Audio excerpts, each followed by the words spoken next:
What is the difference between poor mindset, middle class mindset and rich mindset? Poor class जो व्यक्ति रहता है वो हमेशा बिल को पे करने के लिए और जरूरत की चीजें खरीदने के लिए स्ट्रगल करता है, उसको पाने की कोशिश करता है। मिडिल क्लास जो रहता है वो बिल अच्छे से टाइम पे हो जाए उसको मेंटेन करता है, उतना पैसा करता है कि क्रेडिट स्कोर अच्छे हो जाए ताकि वो चीजें ले सके, बिल समय पे दे सके और वो चीजें ले सके क्रेडिट स्कोर के थ्रू जो वो अफोर्ड नहीं कर सकता है। जैसे पहले उसके पास सिंपल कार है तो वो लग्जरी कार लेने की कोशिश करेगा, टाइम पे EMI भरी जाए उसकी कोशिश करेगा, मेंटेन करता है and trying to buy stuffs which can not be afford. And जो रिच क्लास पर्सन रहता है वो क्या करता है, मनी के बारे में सोचता है कि how I multiply this money.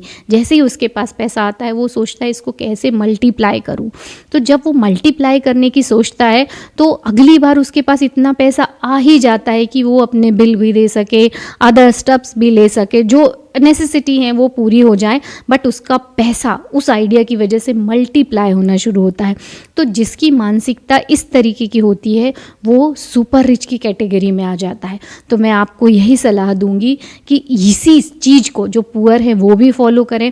अब बोलोगे कि मैडम पैसे तो रहते नहीं हैं, कैसे करें? अब मान लो किसी की 1000 रुपीज़ भी इनकम है, जो कि आज तो बहुत ही कम संभव है, इतनी कम तो रहती नहीं है, फिर भी अगर एक महिला गृहिणी भी अगर ये करना चाहे तो कर सकती है। क्या होता है, ये आदत की बात होती है। अगर आपके पास करोड़ रुपए है पर अगर आपको खर्च करने की आदत है तो उस समय भी आप उसी सिचुएशन में होगे जिस सिचुएशन में आज हो। तो ऐसा नहीं है, आपकी आदतों को मल्टीप्लाई करता है आपका पैसा। तो कोशिश कीजिए कि जब पैसा कम हो तभी अच्छी आदतें बना ली जाए।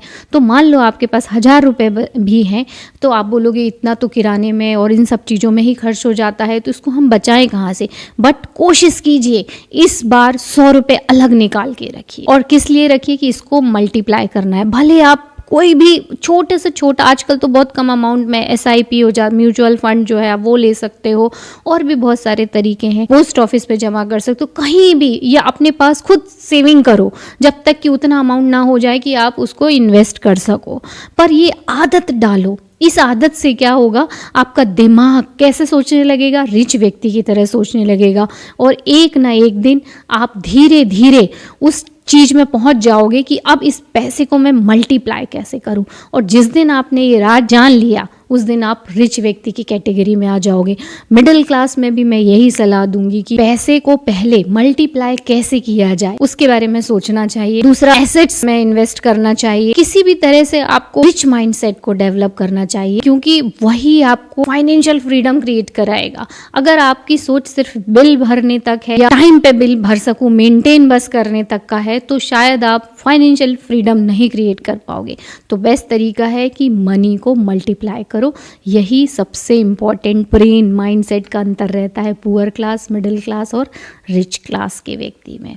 और हम मिलेंगे एक नए नेक्स्ट वीडियो में, पॉजिटिव वीडियो में, जो आपकी भी मदद करे, आपकी फाइनेंशियली हेल्प करे, आपको हील करे। हर तरीके से मैं कोशिश करती हूँ कि आपकी कहीं ना कहीं कंडीशन, आपकी लाइफ अच्छी हो। और हम मिलते हैं नेक्स्ट वीडियो में, तब तक आप सबको गुड नाइट।